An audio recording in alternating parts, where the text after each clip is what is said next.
여러분 안녕하세요. 경제학장 박사입니다. 자, 오늘 아주 흥미로운 주제를 가져왔습니다.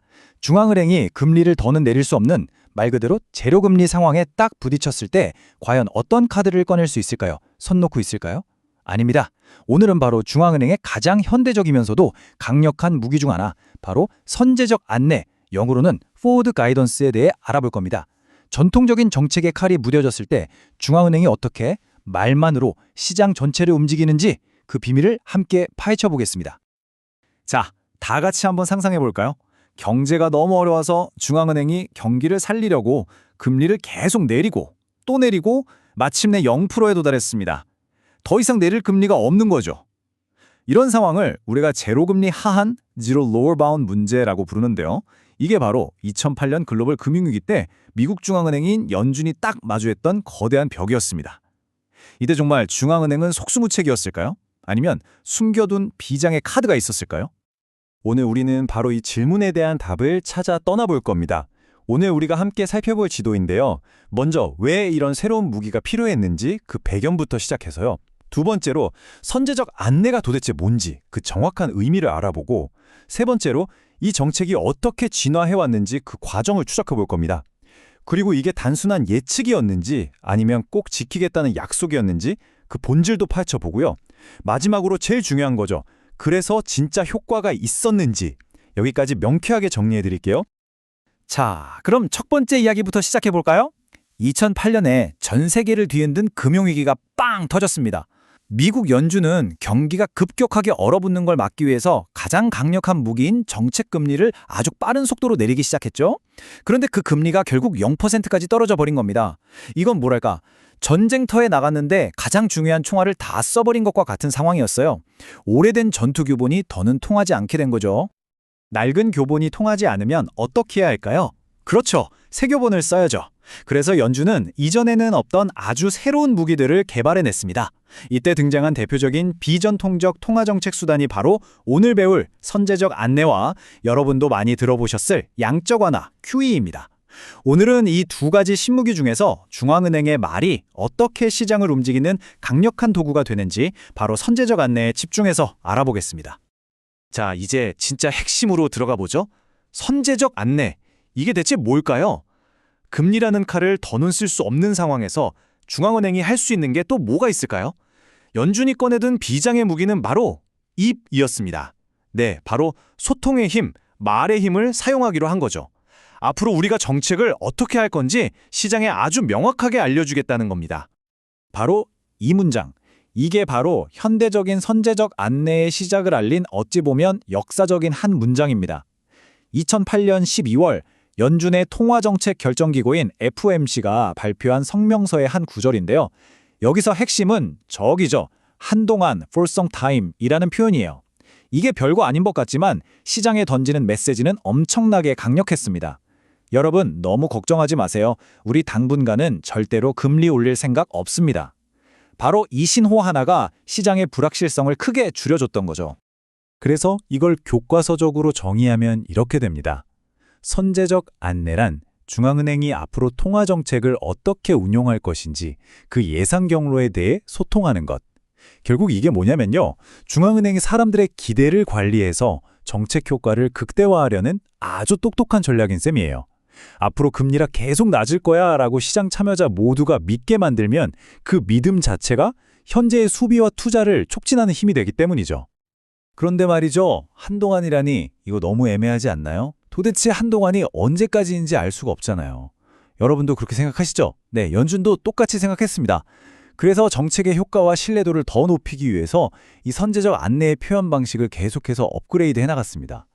이건 정책 당국자들이 실제 위기 속에서 어떻게 배우고 적응해 나가는지를 보여주는 아주 흥미진진한 과정이에요. 그 진화 과정은 크게 보면 딱 3단계로 나눌 수 있습니다. 처음에는 한동안이나 상당 기간 동안처럼 좀 모호하게 표현하는 정성적 안내로 시작했어요. 그러다가 이게 너무 불분명하니까 아예 특정 날짜, 예를 들면 2013년 중반까지처럼 시점을 딱 못 박는 시점 기준 안내로 발전했고요. 마지막에는 특정 경제 지표, 즉 요건과 정책을 연동시키는 단계까지 진화했습니다. 자, 이 표를 보시면 그 변화가 한눈에 들어옵니다. 보세요. 2009년에는 상당 기간 동안이라는 정성적 표현을 썼죠. 그러다가 2011년 8월 드디어 적어도 2013년 중반까지라고 구체적인 시점을 처음으로 명시합니다. 시장의 예측 가능성을 훨씬 높여준 거죠. 그리고 마침내 2012년 12월 정점을 찍습니다.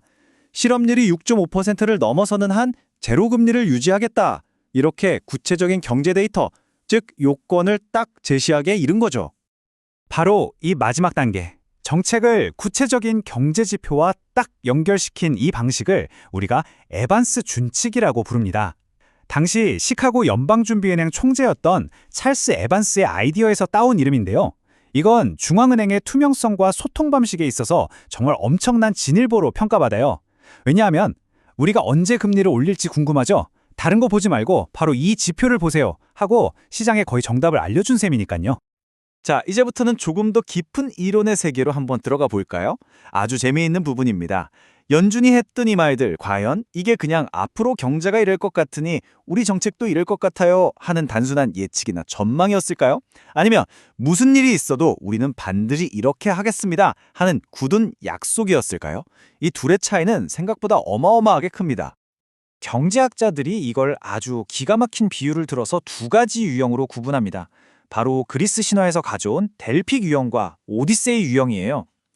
델픽 유형은 델포일 신전의 신탁처럼 현재 경제 상황을 보아하니 앞으로 정책이 이렇게 될 것 같다고 예측을 해주는 겁니다.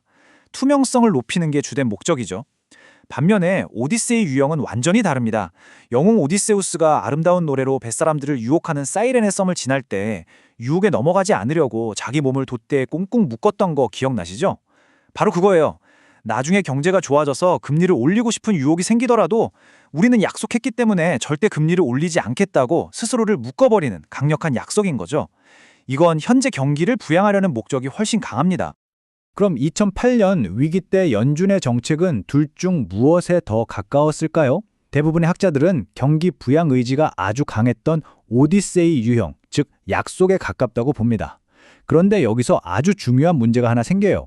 막상 시간이 지나서 경제가 정말 좋아지면 약속을 지키는 것보다 금리를 올리는 게 더 합리적인 선택이 될 수 있거든요. 이런 딜레마를 경제학에서는 시간 비일관성 문제라고 부르는데 이건 중앙은행의 신뢰도가 시험대에 오르는 아주 중요한 순간이 됩니다. 자, 이제 이론적인 이야기는 이쯤 하고요. 가장 현실적인 질문으로 돌아와 봅시다. 그래서 이렇게 복잡하고 정교하게 설계된 중앙은행의 소통 전략이 과연 진짜로 효과가 있었을까요? 중앙은행의 말, 이 정말로 시장을 움직였을까요? 이게 가장 중요한 질문 아니겠습니까? 선제적 안내의 핵심 목표는 바로 장기금리를 낮추는 것이었습니다. 아니, 중앙은행은 단기금리만 결정하는데 어떻게 장기금리를 낮추냐고요? 바로 기대이론이라는 아주 간단한 원리 때문입니다. 쉽게 말해서 장기금리라는 건 앞으로의 단기금리가 어떻게 될지에 대한 시장의 기대를 평균낸 값이에요. 따라서 중앙은행이 우리는 앞으로도 아주 오랫동안 단기금리를 낮게 유지할게 라고 확실하게 약속하고 시장이 그걸 믿으면 사람들은 미래의 금리가 낮을 거라고 기대하게 되고 그 기대가 오늘날의 장기금리를 스르륵 끌어내리는 효과를 만드는 겁니다. 그리고 실제로 그 효과는 나타났습니다. 이 차트는 연준이 중요한 선제적 안내를 발표했을 때 장기금리가 얼마나 떨어졌는지를 보여주는데요.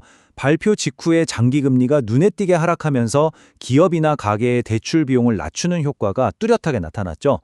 다만 재미있는 건 이 정책을 반복해서 사용할수록 그 추가적인 효과, 우리가 흔히 말하는 약발이 조금씩 떨어지는 수학 체감의 모습도 관찰되었다는 점입니다.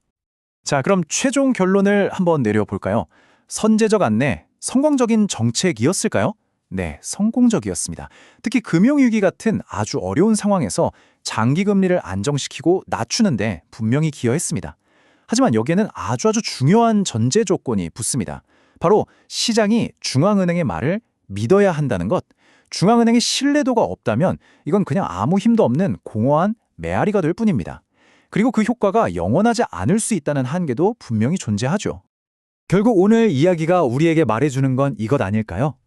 통화정책이라는 게 단순히 금리라는 숫자를 기계적으로 올리고 내리는 작업이 아니라 시장과 신뢰를 쌓고 소통이라는 말을 통해 경제의 미래를 함께 만들어 나가는 과정이라는 것을요. 중앙은행의 말이 경제의 미래를 바꿀 수 있다는 사실, 정말 흥미롭지 않나요? 오늘 배운 선제적 안내처럼 경제학의 개념들이 때로는 복잡하고 어렵게 느껴질 수 있습니다. 충분히 이해해요. 하지만 여러분, 이렇게 개념 하나를 제대로 정복하고 나면 세상을 보는 새로운 창문, 새로운 렌즈를 하나 갖게 되는 것과 같습니다. 아마 다음부터 금융 뉴스를 보실 때 이전에는 그냥 스쳐 지나갔던 중앙은행 총재의 말 한마디에서 그 숨은 의도와 힘을 발견하게 될 겁니다. 세상을 더 깊이 이해하는 즐거움, 바로 여기에 있습니다. 포기하지 마시고 저와 함께 계속 나아가 봅시다.